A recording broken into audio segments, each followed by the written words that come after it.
Bapa, Putra, dan Roh Kudus. Amin. Bapa di surga, kami ucap syukur dan terima kasih bahwa Kau beri panca indera fisik, mata, telinga, hidung, mulut, perasaan.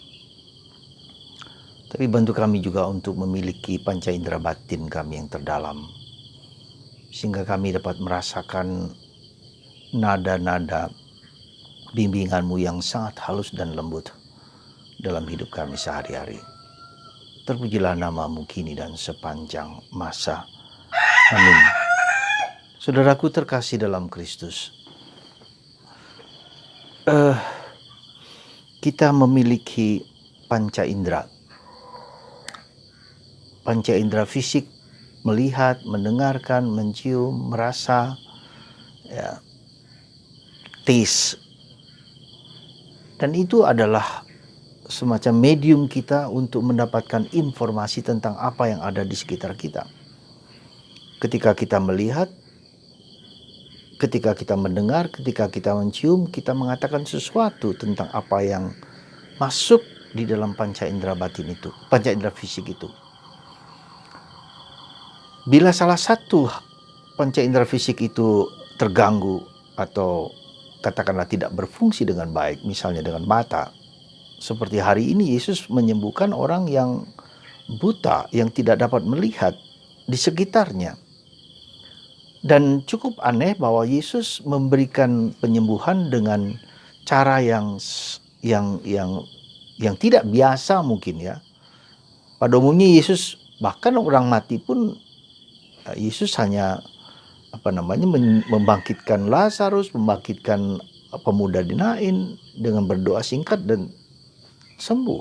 Tapi dengan orang buta ini, dia membawanya keluar dari kampung, dan di sana ia meludah, dan di sana ia memegang mata orang itu dan menjamah dan berproses, tidak sekali jadi tapi juga 2 kali.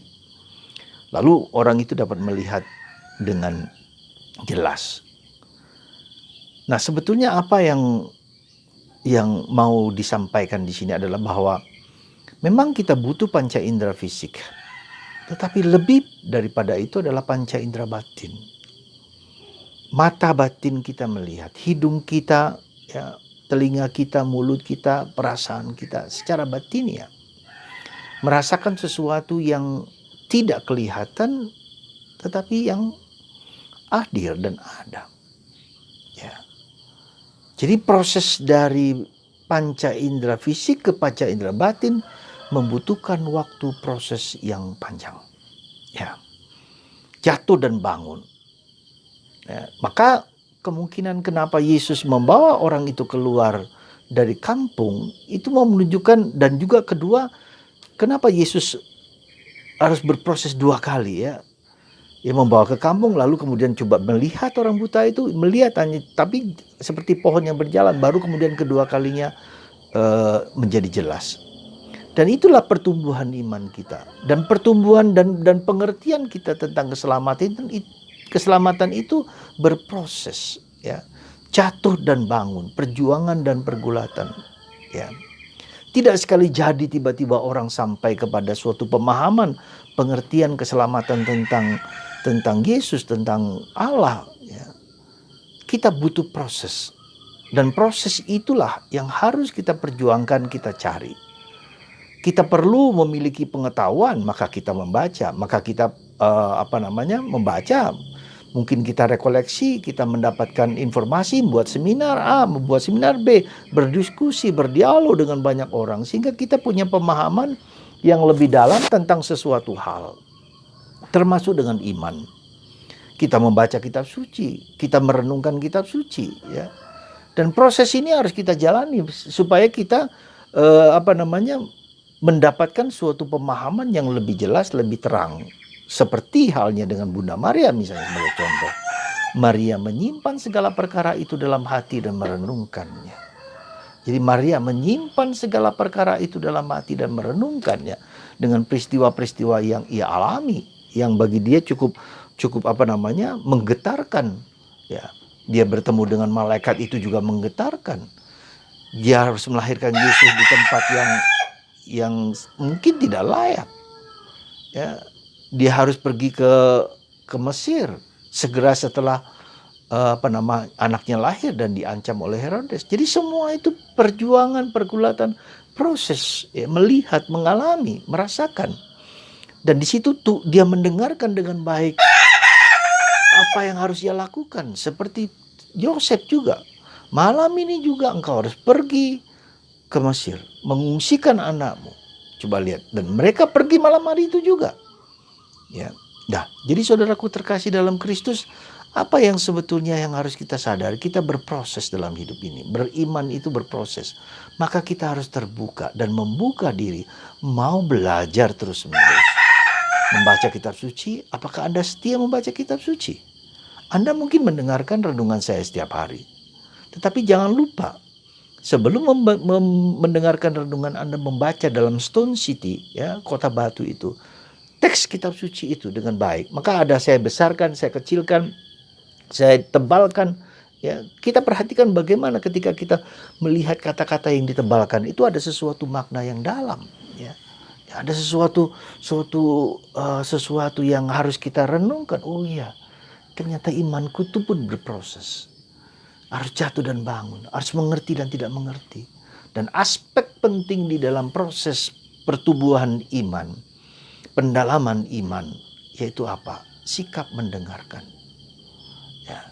Kalau kita membaca kitab suci, tidak hanya membaca, tapi mendengarkan apa yang tidak tertulis di dalam teks kitab suci itu. Ya, coba misal sebagai contoh, Bunda Maria.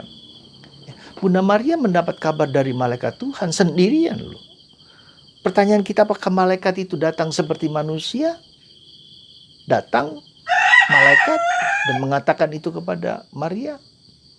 Kemarin saya baru bisa mendengarkan bahwa malaikat bisa datang berupa dalam wujud manusia meskipun kemudian hilang. Kemungkinan bisa begitu.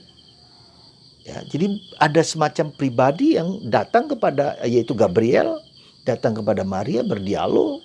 Ya, meskipun tidak selalu begitu, tapi bisa seperti itu. Ya, nah demikian. Jadi sesuatu yang dan itu adalah pengalaman Maria bertemu dengan malaikat, dan itu kemudian apa? Dihayati dan dibagikan kepada para rasul, diceritakan kepada Yesus. Ketika Maria bercerita tentang masa kecil kanak-kanak Yesus, itu kan hanya Maria yang tahu. Jadi Maria adalah guru kita di dalam penghayatan dan pemahaman kita akan keselamatan, pengertian akan keselamatan itu. Ya. Nah itu jadi ada semacam kerinduan, kalau kita punya kerinduan untuk mengalami itu, gitu loh. Mengalami pengalaman akan Allah. Maka dalam Injil, dalam surat Yohanes yang pertama, apa yang kulihat, apa yang kurasakan, apa yang kualami, apa yang ku mengerti, yang ku dengarkan, itulah tentang firman Tuhan tentang Allah. Dan Anda juga bisa mengalami itu. Jadi mulailah dengan sabda kitab suci yang Anda baca setiap hari. Anda coba lihat, yang Anda perhatikan kenapa saya membuat Stone City itu, karena sejak novisiat, sejak saya masuk novisiat, saya masuk Karmel, saya menulis sendiri kitab suci Injil itu dalam tulisan tangan saya, sehingga saya memahami, mengerti, merasakan, ya, mendengarkan kata-kata yang berulang-ulang diucapkan, ya. Dan akhirnya kita merasa bahwa Tuhan itu hadir, menyentuh, menjamah, dan kita mendengarkan suara Tuhan yang seringkali tidak mudah kita dengarkan, ya. Jadi saudaraku terkasih dalam Kristus, apa yang harus kita lakukan dalam kehidupan kita? Tekunlah membaca kitab suci, ya. Kalau Anda, ketika kita mau, kenapa saya tebalkan Stone City itu? Karena seringkali kalau kita membaca seperti biasa, kita tidak kita mudah lupa gitu loh. Tapi ketika baca, oh kata-kata itu tebalkan, kata itu besar, oh sehingga bisa melihat, mengerti apa maksudnya. Kita dibantu. Lalu kita mendengarkan apa yang saya sampaikan atau orang lain sampaikan, renungan-renungan itu disampaikan lalu kemudian meresap. Ya, meresap dalam diri kita, masuk dalam diri kita, masuk ke dalam sumsum, masuk dalam pribadi, pikiran, perasaanku seluruhnya. Jadi saudaraku terkasih dalam Kristus, dan itu berproses sampai suatu saat Roh Tuhan mengilhami batinku dan mengatakan, jangan takut, aku selalu menyertaimu. Dan kata-kata yang berulang-ulang dalam hati kita, yang kita daraskan itulah lalu menguatkan kita. Supaya kita tidak takut dengan segala sesuatu, peristiwa apapun juga. Ya. Dan itulah pentingnya sabda Allah. Lalu kita mulai mendengarkan dan melaksanakan, mewujudkan ya apa yang kita rasakan dan kita alami dalam batin kita yang terdalam. Semoga saudaraku terkasih, Anda dan saya dan kita semua melatih panca indera batin kita dengan mendengarkan, dengan hening, dengan diam, dan mengizinkan Tuhan bersabda. Tuhan, hamba-Mu mendengarkan, bersabdalah. Tuhan, hamba-Mu mendengarkan, bersabdalah. Lewat pikiran, perasaan, pendengaran, penciuman, terhadap kejadian-kejadian di sekitar kita, lewat kitab suci, tapi juga kejadian-kejadian di sekitar kita. Kita memahami Tuhan berbicara kepadaku lewat kitab suci, tapi juga lewat peristiwa-peristiwa yang menyenangkan ataupun tidak menyenangkan di sekitar kita. Tuhan memberkati Anda semua. Semoga panca indera batin kita diperdalam, diperkuat. Dan kita mendengarkan message, pesan dari Yesus. Tuhan memberkati Anda semua. Bapa, Putra, dan Roh Kudus.